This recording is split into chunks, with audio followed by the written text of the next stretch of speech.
Vida Pública. Bem-vindos à Vida Pública, realizado pela Fundação Baldino Amaral, TV Jornal Cruzeiro do Sul e TV Com. Este é um espaço democrático de reflexão e troca de ideias sobre os assuntos que, mesmo sem que se perceba, influenciam a vida de cada pessoa. Nossos projetos de vida, nossas esperanças, tudo aquilo que sonhamos para nós, para a nossa cidade e nosso país, passa pela esfera da vida pública. Espaço aberto à pluralidade, Vida Pública é um debate permanente sobre a realidade que nos cerca, para o qual estão convidados você, telespectador, e aqui, em nosso estúdio, todos os que têm alguma coisa importante a dizer. E a palavra hoje está com o publicitário Vicente Buscarini. Nascido em São Paulo em 10 de dezembro de 1935, Vicente Buscarini é casado com Maria José de Araújo e pai de 7 filhos e também é avô, mas diz que perdeu as contas de quantos netos tem. E é bisavô de 2 meninas. Atua na publicidade há mais de 40 anos, mas antes de ser publicitário foi repórter. Trabalhou em veículos de comunicação e depois em agências de publicidade. Atualmente, Vicente Buscarini é executivo de negócios do jornal Cruzeiro do Sul. Vicente, seja muito bem-vindo ao Vida Pública de hoje. Muito obrigado, eu agradeço. E Vicente, já chama logo a atenção, você com essa vasta experiência na questão da publicidade, foi repórter. E você teve uma experiência bacana que, é claro, eu tenho que começar o programa perguntando justamente sobre isso. Que história é essa sua com a capital federal, Brasília? É uma das boas lembranças, não é? No dia da inauguração de Brasília, através de um convite feito pelo governo do estado, fretando um avião para levar pessoal de imprensa, eu era um dos convidados e felizmente eu estava lá vendo o senhor Juscelino Kubitschek fazer o discurso de inauguração da nossa capital. Repórter novatão de tudo, pois né? É um dia assim de patriotismo realmente à flor da pele. Tinha muitas pessoas lá ou não? Milhares de pessoas, né? Incalculável, porque, claro, uma grande parte da cidade estava em construção, não é? O presidente fez o discurso da sacada do Palácio da Alvorada, e assim como se fosse uma praça em frente ao palácio, estavam milhares de pessoas e eu era um dos presentes. E até hoje eu tenho essa grata recordação. Foi uma das boas coisas que eu tem na história em função da atividade profissional. Eu fico imaginando você hoje vendo a capital federal, né, Brasília, com todas essas questões relacionadas à política, tudo na política acontece lá, exatamente lá. A emoção de você estar numa inauguração como essa tão importante e o que ela significa hoje. A gente esperava que ela estivesse melhor, né, do ponto de vista. É verdade, né? Infelizmente, mas é passageiro, se Deus quiser será passageiro. O bom senso há de voltar um dia. O Vicente, que já tem essa larga experiência no mercado, na área de publicidade, vai falar um pouco sobre do que é o reclame, né? Surgiu aquela ideia do reclame, né? Todo mundo falava do reclame, aquela questão toda. Mas antes de mais nada, eu queria que você falasse para o nosso telespectador qual é o desafio do publicitário. Muitos dizem que é a questão da criatividade. É isso mesmo? O planejamento, principalmente, né? Se a agência planejar mal, consequentemente começa errado, e aí fica difícil consertar. O segundo passo realmente é a criação, porque o volume de informação que cada um de nós recebe diariamente é cada dia maior, é brutal.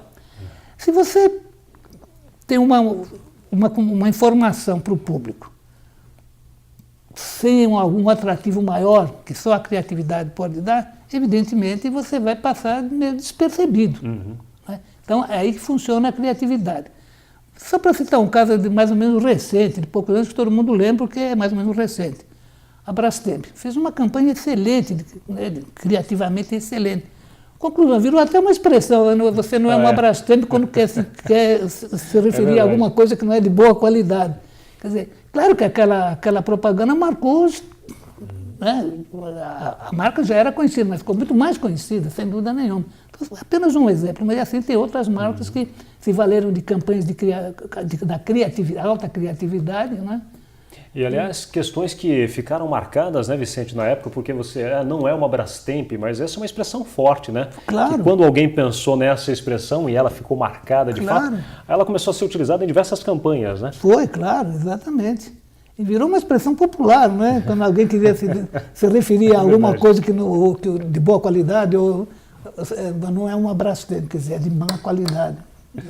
Então, isso é realmente alta criatividade, quer dizer, é um lance que às vezes vem assim num estalo, às vezes Para ser criativo tem de ter muita leitura? Quais são as orientações para o publicitário?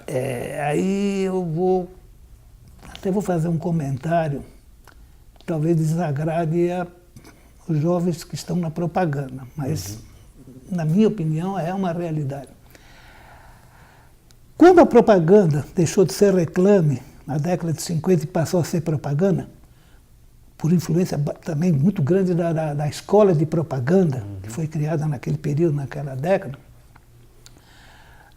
a propaganda o marketing era muito pouco se falava em marketing. Então, a propaganda era naquele período um instrumento que o empresário tinha realmente para criar mais condições de venda.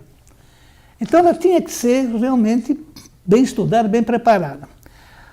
Havia uma carência de profissionais na área.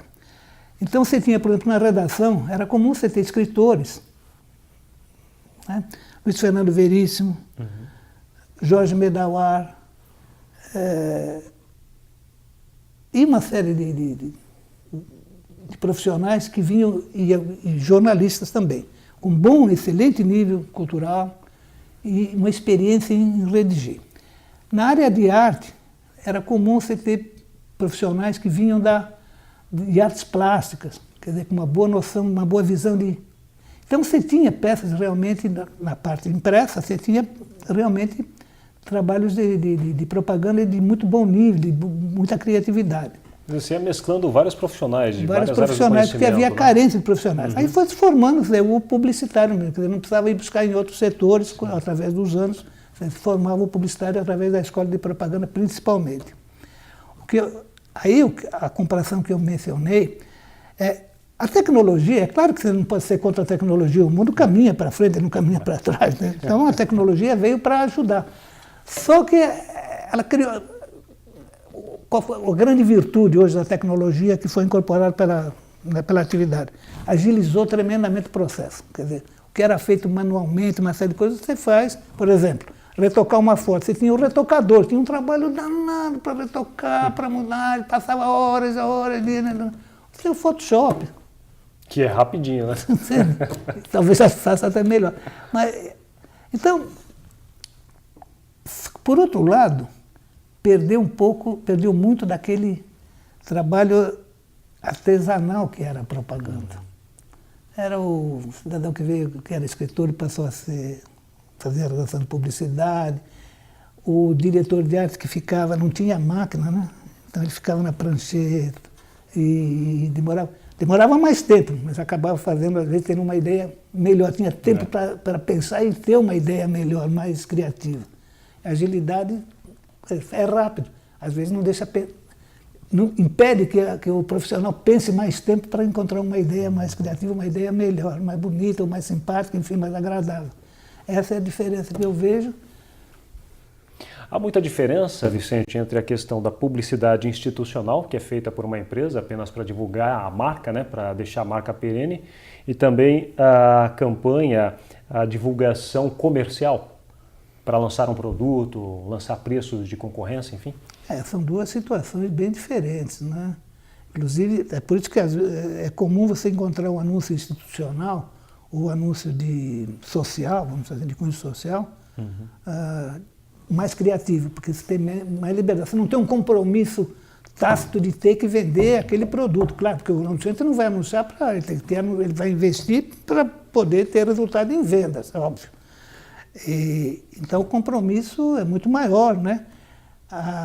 Até vou citar um caso de um anúncio que, na minha opinião, um dos anúncios bastante criativos que eu vi recentemente, um anúncio da agência Atua, foi no Carnaval, O anúncio era para alertar você não ingerir bebida alcoólica e dirigir. Sim, O anúncio é realmente importantíssimo. Excelente, é um anúncio bonito, é um anúncio que mostra a tragédia sem mostrar o sangue. É. Então ele mostra duas figuras, né? O Arlequim, a coisa no chão, assim, na rua, deitados, percebe que estão mortos, mas sem mostrar, sabe, uma tragédia, aquela tragédia dolorida, né? Sim. E o texto curto diz o seguinte: neste enredo o choro, o samba vira choro. Quer dizer, agora, é que o anúncio de cunho social, o anúncio institucional, ele permite permite ser mais criativo, dá chance de ser mais criativo, né? Mas o anúncio realmente é muito bom. Porque você não está vendendo um produto, nem uma ideia, mas sim um conceito, né? Na verdade, para conscientização de uma campanha, né? Não claro, envolver bebida como direção, né? Inclusive, eu me lembro desse anúncio, né? Saiu agora, impresso, o Cruzeiro publicou. Não, eu mencionei porque o Arlequim, a Colombina, né? É isso. E parece que eles estão comemorando, né? Estão dançando, mas estão deitados no asfalto, né? Mas percebe que estão mortos, né? Mas sem agredir, assim, visual, quer dizer, mostra a tragédia sem precisar mostrar o sangue. Sensacionalista, né? Exatamente. Uma discussão que sempre vinha à tona era a questão da publicidade e propaganda. Uma é diferente da outra, é a mesma coisa? Hoje, segundo até a própria escola de propaganda admite que é a mesma coisa, mas a origem dos nomes já define. Publicidade vem do termo em inglês publicity, e propaganda é advertising, isso é propaganda. A propaganda é aquela propaganda que a gente conhece, paga, compre Ford hoje, compre Chevrolet, enfim, essa é a propaganda. E a publicidade era uma mensagem, podia ser paga ou não paga, mas com outra característica, não é para você comprar, é uma informação, seria com um cunho mais informativo, entendeu? Seria publicidade. De repente, por exemplo, o lançamento de um produto, a publicidade faria esse lançamento de produto. A propaganda seria compre este produto, né? Exatamente, você fazendo com que mais ou menos por aí. O consumidor se detenha naquele momento, né? A publicidade seria mais uma informação, com um estilo mais de informação, né? E não paga. Geralmente, havia uma dúvida, porque também, segundo se propunha, era que ela seria uma informação não paga, né?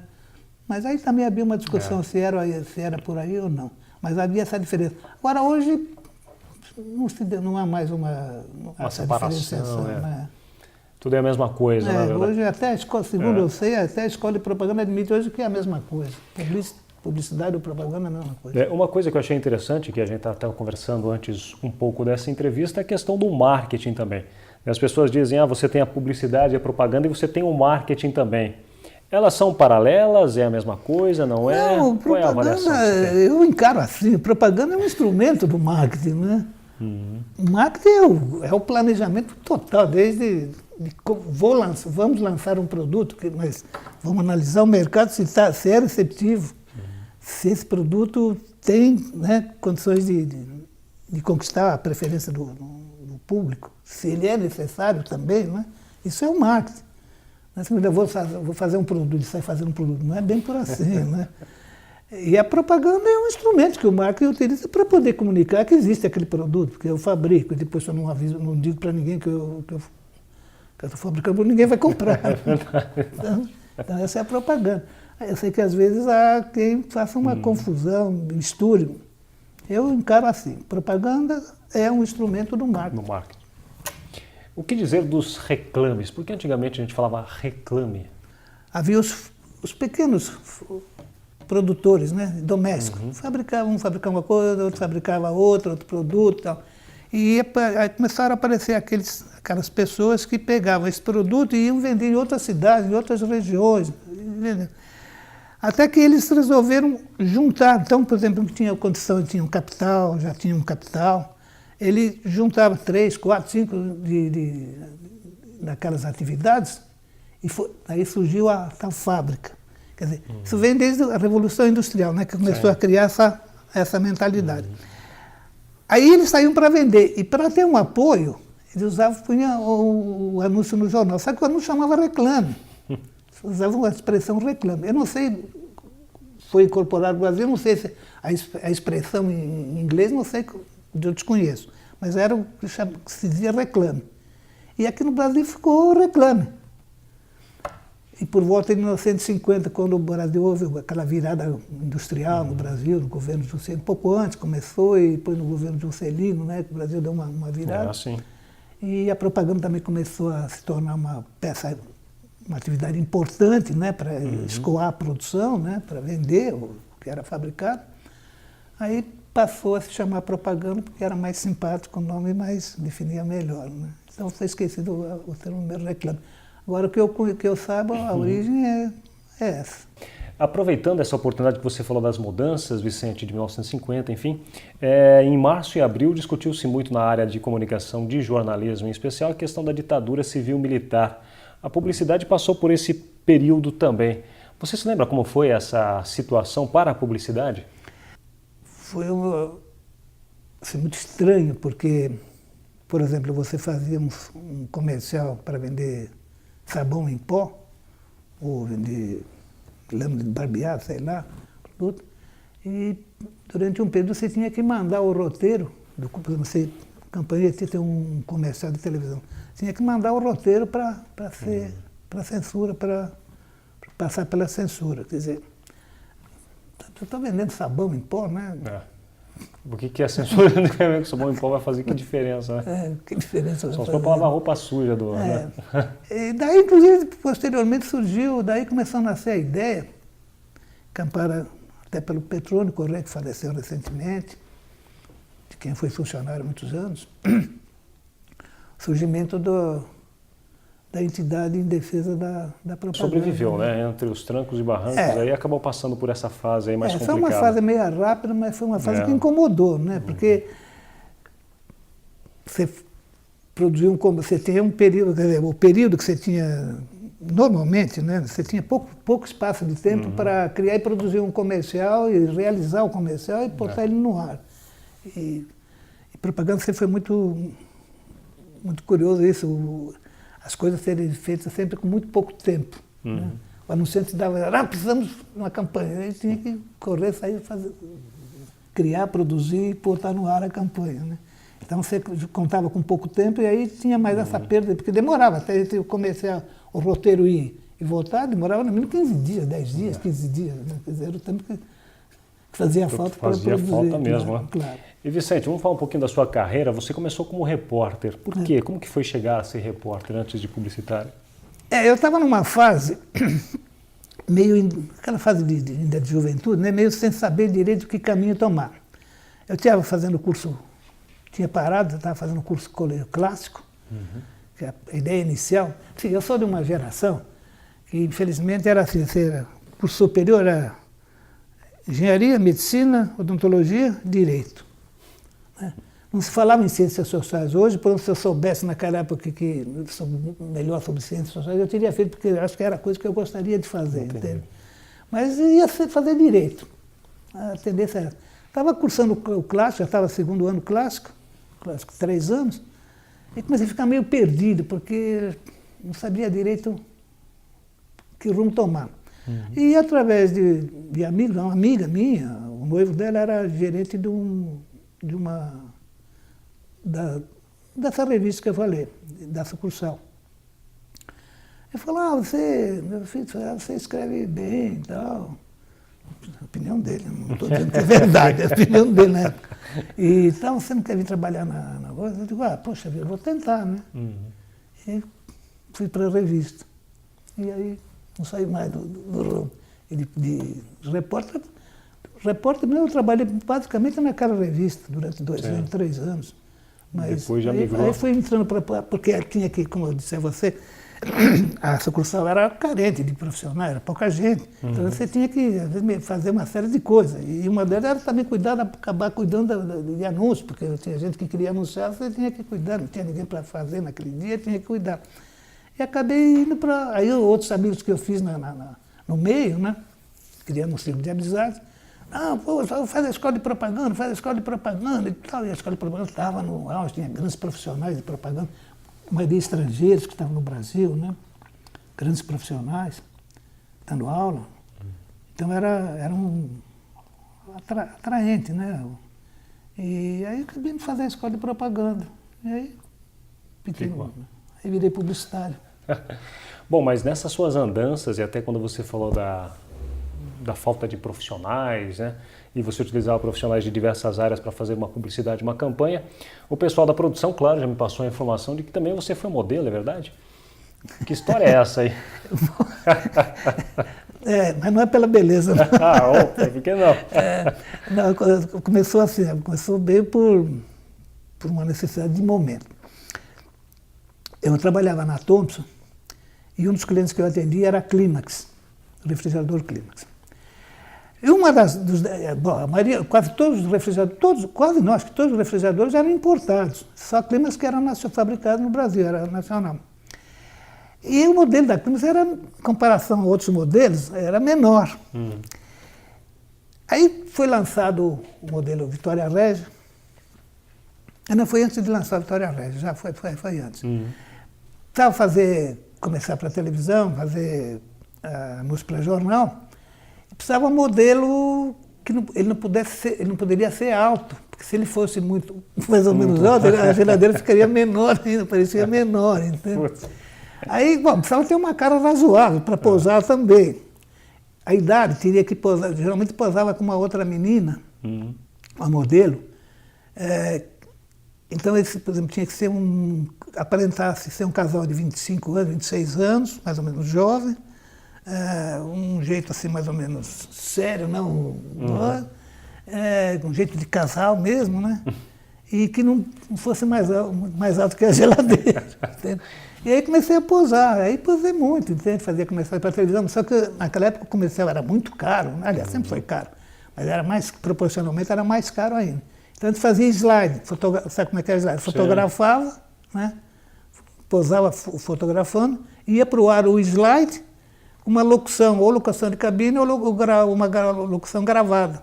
Então, o espectador estava vendo o comercial, várias posições, então aparecia do lado com a menina, aparecia do lado da geladeira, mas... Dava só a sensação de movimento. Exatamente. E aí, acabei posando para outras coisas, que eu nem lembro mais. Então, posava também para o dia as datas promocionais, né? A maior parte dos comerciais de TV naquela ocasião eram feitos dessa forma, com slides? Tinha esse movimento tinha muito comercial de slides, muito feito em slides. Depois começou a se gravar o videotape, o videotape começou a aparecer. Era mais barato gravar em videotape do que fazer filmagem no 35mm, né? Na película, né? A película era mais cara. E também tinha a opção também das pessoas utilizarem desenhos, né? Tinha muitos desenhos, né? Esqueci, eu não vou lembrar. Eu me lembro do Cotonete, o Cotonete Johnsons tinha o gordinho desenhado lá, né? Tinha um bebezinho também, né? Tinha uma campanha nesse sentido. A Sharp usou muito naquela época. A Sharp usou muito. Eu sei porque eu atendia a Sharp, foi cliente que eu atendia. Era menos caro? Não, aí já não era caro, mas isso era filmagem mesmo, entende? Sim. Era filmagem. Era outro nível também. E eram poucos que faziam desenho, né? Eu não lembro o nome dele agora, ele foi muito conhecido na época, fazia cinema de arte também, desenho de arte, e fazia, como freelancer, ele fazia comerciais de desenho. Ele fez muito para a Sharp. A Sharp teve uma série muito grande de comerciais de desenho animado, muito bons, excelentes, de excelente qualidade. É aquilo que eu disse para você, quer dizer, você usava, a propaganda usava de profissionais de outras áreas, então, por exemplo, de cinema, entende? Então eram diretores que faziam longa-metragem, que foram fazer comerciais de televisão. Então, claro, tinha uma boa qualidade porque eram profissionais do ramo mesmo, né? Conheciam bem a atividade. Vicente, ainda é um bom negócio fazer propaganda para impresso? Hoje você trabalha como executivo de negócios aqui no Jornal Cruzeiro do Sul. Ainda é um bom negócio também ou não? Há uma velha discussão dos últimos 10 anos que a mídia impressa, a tendência é acabar. O Décio Pinhatari, com quem eu inclusive trabalhei, fui colega de trabalho, de profissão, de empresa na Thompson, ele fazia uma afirmação já 20 anos atrás, 25 anos atrás, dizendo o seguinte: nenhum meio acaba com o outro. Quando surge um novo meio, o que acontece é que este meio vai se adaptar a nova necessidade e vai sobreviver. Aconteceu isso com cinema e televisão. Quando entrou a televisão, acabou com o cinema. Não acabou, o cinema está aí, o cinema tão vivo quanto... Tem até 3D já. Exatamente. E assim vai, quer dizer, um meio não acaba com o outro. Pelo menos até agora foi assim. A mídia impressa não vai acabar. O jornal, por exemplo, não vai acabar. Pode ser daqui a 100 anos, não sei, daqui a 50 anos também ninguém tem como prever isso. Mas tem uma vida longa o jornal. Sofre concorrência? É claro que sofre. Mas não é só da internet, sofre de uma série de outros meios, né? Você aparece os luminosos, não sei mais o que, as coisas, né? Meios diferentes. Sofre concorrência, mas isso não extingue aquele meio. Ele pode se adaptar, mas ele continua, sobrevive. No caso do jornal, mais especificamente, tem um outro fator em favor do jornal. É o meio de comunicação com maior grau de credibilidade, isso provado em pesquisas. Quer dizer, você vê a notícia Todos os meios são bons. Eu parto da seguinte princípio: todos os meios são bons, no caso para publicidade. Todos os meios são bons. Depende de como você usar, tem que usar na hora certa e da forma correta. O rádio é um excelente veículo. Se você usar errado, ele é um péssimo veículo. O jornal e a televisão, mesma coisa. O jornal tem um grau de credibilidade provado em pesquisa espantoso em relação aos outros veículos, aos outros meios. Veículos não, meios de comunicação. Então, já foram feitas várias pesquisas, assim, o jornal, entre quais as instituições de maior credibilidade. O jornal chega a estar em terceiro lugar entre as instituições de um modo geral, quer dizer, incluindo aí a igreja, enfim, todas as instituições de peso na sociedade. O jornal sempre aparece entre as primeiras instituições como de maior credibilidade. Então, esse é um fator fundamental para a sobrevivência do jornal. Eu até brinco assim meio em tom de brincadeira, mas que é real, que é uma realidade. Por exemplo, um cidadão que gosta muito de futebol, que é fanático, ele é capaz de ir ao estádio com um radinho de pilha, né? Para ouvir, está vendo o jogo, mas está ouvindo. Se o time dele ganhou, principalmente, né, à noite ele vai querer ver na televisão o lance dos gols, né? E no dia seguinte de manhã ele vai ler o jornal. Parece que se ele não lê no jornal a reportagem sobre o jogo, completou o ciclo. Parece que não é verdade que ele viu e ouviu, entende? Então essa é a força do jornal, a credibilidade do jornal. Você vê a notícia à noite na televisão, no rádio, ótimo, ele já te deu a informação. No dia seguinte você vai ver no jornal. Os grandes anunciantes, os grandes magazines, eles fazem, por exemplo, televisão, fazem rádio, precisam fazer. Por que eles usam o jornal? Porque o cidadão viu lá, tem uma oferta, ele viu 10 ofertas, em 30 segundos, ele sabe que tem, mas não entendeu direito o que é, tem vários. Ele vai ver no jornal no dia seguinte. Ah, bom, está escrito aqui, se está escrito, como dizia o Petit, falecido Petit, agora da DPZ, dizia, se você fizer um anúncio no jornal, é como fazer um documento passado em cartório. Daqui a 100 anos, se você colocou uma vírgula errada no texto, daqui a 100 anos ele vai dizer, ele escrevia bem, mas olha, ele colocou essa vírgula errada. Essa é a força do jornal. Então. Vicente, quero agradecer muito a sua participação no Vida Pública de hoje. Eu que agradeço. Se eu conseguir transmitir alguma informação ou outra, fico mais feliz. Com certeza, só por essa brilhante história que você tem para nos contar e que você nos contou, muito boa. Parabéns, viu? Muito obrigado. Estamos à disposição. Obrigado. O Vida Pública de hoje conversou com o publicitário Vicente Buscarini, que é atualmente executivo de negócios do jornal Cruzeiro do Sul. O programa Vida Pública pode ser assistido no canal de vídeos do portal Cruzeiro do Sul em www.cruzeirodosul.inf.br, na TV Com, canal 7 da NET, TV Votorantim, canal 10 e TV Comunitária, canal 3 pela Supermídia. Agradecemos também a participação da nossa equipe de produção, o editor-geral Ednilson Jodar Lopes e o estagiário de produção Gustavo Henrique de Campos. O Vida Pública de hoje fica por aqui. Até o próximo.